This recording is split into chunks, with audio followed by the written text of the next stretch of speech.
Mulailah selalu jujur pada diri sendiri untuk berbahagia melalui rasa dan jiwa, bukan apa yang terlihat, padahal itu tipu muslihat.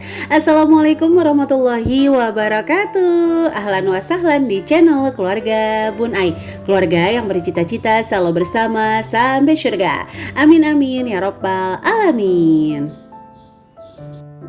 Hai kaum hawa yang suka pakai bedak sama lipstick yang bikin kamu terlihat cantik. Pernah gak sih kamu sadar dari mereka tuh kita belajar bahwa yang menilai kita cantik itu orang lain. Kita kan gak mungkin nih nengok-nengokin lipstick kita terus maju-majuin bibir terus ya supaya lipstick kita terlihatan, atau malah mungkin narik-narikin pipi supaya bedaknya nampak gitu ya, dilihat sama mata kita. No, jadi bahagia itu masalah rasa. Kadang-kadang orang lihat kita biasa aja, tapi kita yang ngerasain kita happy banget, bahagia banget.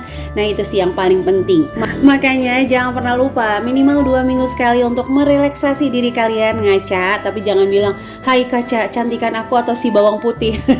Bukan ya, tapi bilang sama diri sendiri, apakah di level ini aku sudah bahagia?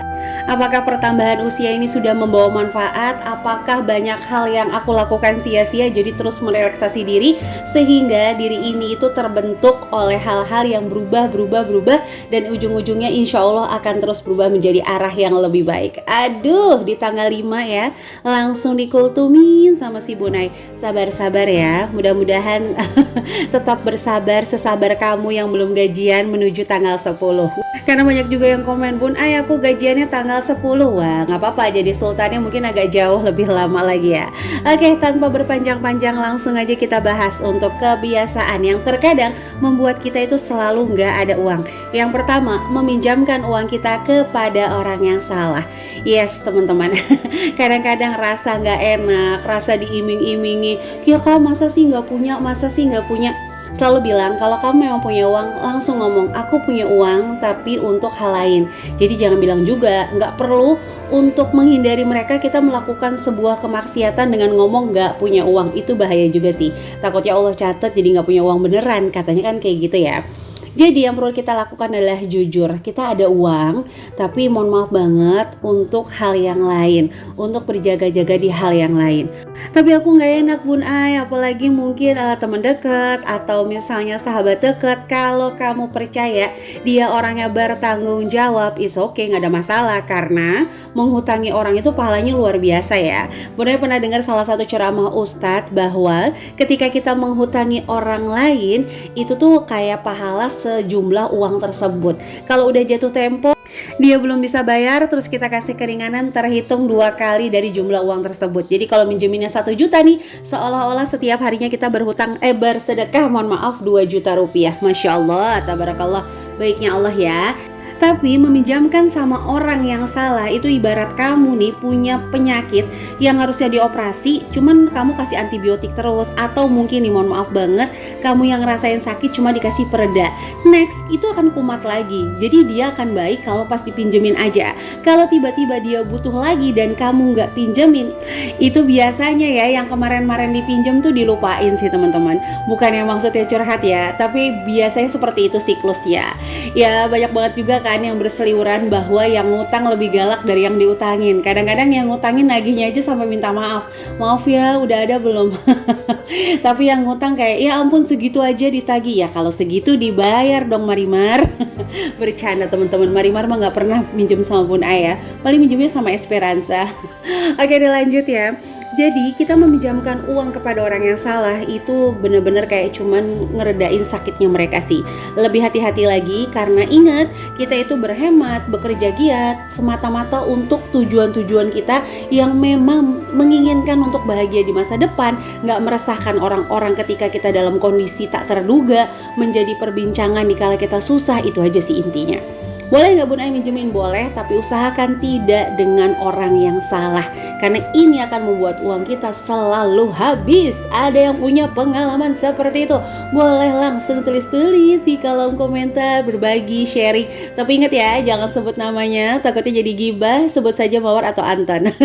Seperti di investigasi yang nit gitu. Oke, lanjut aja nih yang kedua.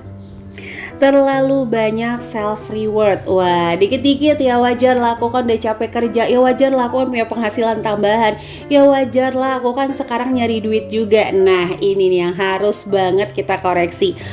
Jadi balik lagi ya teman-teman, banyak kan kalau misalnya kita nyari uang sendiri tuh mau jajan gak mesti bilang suami. Menurut Bunda ini adalah pandangan yang salah. Yang namanya menikah, rumah tangga itu ya suami ya istri harus terbuka masing-masing untuk pendapatannya, dialihkan kemana aja. Jadi gak merasa diri ini tuh saling saling lebih hebat gitu. Jadi harus sharing. Kenapa keterbukaan dalam budgeting itu penting banget? Karena itu supaya membackup kira-kira suami ini dengan gaji sekian nge-backup apa aja. Nah kalau ternyata naudzubillahi min dzalik tiba-tiba ada ujian tersebut, istri tuh kayak nggak kaget, kayak nggak bilang cuman ya nggak tahu selama ini kan aku mana tahu urusan dapur itu ya teman-teman. Hati-hati, udah ujiannya datang, rumah tangganya berantakan, selesailah kebahagiaan di saat itu juga.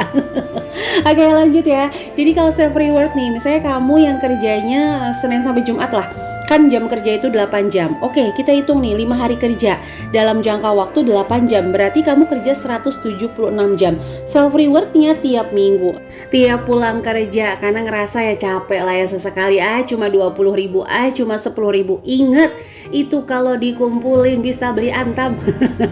Jadi balik lagi, ayo mendingan kita coba bagi deh. Kayak kamu yang gajinya 5 juta, terus kamu harus ngeluarin 176 jam bekerja sama orang. Bekerja itu nggak cuma pikiran kalau kata Bun Ai, fisik bermain, mental bermain. Ketika kamu kerja sama orang, kamu nggak suka, kamu nggak bisa kan, aku nggak suka sama kamu. Setidaknya ada hati kamu yang terluka yang kamu tahan sendirian. Aduh, jadi inget film Indosiar si Bun Ai. Jadi itu ya, ketika 176 jam itu kamu bagi ya, 5 juta dibagi 176 jam, keluar angka 28.409. Itu adalah bayaran kamu untuk 1 jam bekerja. Nah, kamu beli tas harganya 500.000, berarti kamu ngebayar 20 jam atau 3 hari kamu bekerja itu ya. Kamu hanya bayarkan untuk tas yang sebenarnya kamu masih ada, untuk barang yang sebenarnya kamu gak butuh-butuh amat. Jadi ayo, jangan terjebak dengan kata-kata self reward. Yang punya penghasilan sampingan, inget lagi tujuannya. Yang punya bekerja tambahan, inget lagi sinking fund-nya. Itu sih teman-teman. Jadi budgeting, sinking fund berfungsi untuk menjadi alarm ketika ada uang lebih, kita kayak nggak keder ngabisinnya. Wih, kayak sultan banget tuh sampai keder ngabisin uang. Oke deh, jadi itu ya teman-teman, hati-hati terjebak dengan kata-kata wajar. Jadi jangan sampai self reward kamu adalah mewajarkan keborosan kamu sendiri. Oke, sampai menit ini kita sapa-sapa dulu ya. HP dicas jangan ditinggal. Halo Ciracas dan juga Kendal. Telur asin dikasih tetangga. Halo Banjarmasin dan juga Purbalingga. Udah gajian beli Antam. Waduh, enak banget yang ini nih. Halo Medan dan juga Batam. Ada emas ditaruh di besi. Halo Ciomas dan juga Bekasi. Dan seluruh teman-teman yang senantiasa mendukung channel Keluarga Bun Ai, like, komen positif, subscribe, terima kasih ya. Semoga kebaikan teman-teman juga dibalas oleh Allah Subhanahu wa Ta'ala. Komentar teman-teman adalah mood booster banget bagi Bun Ai.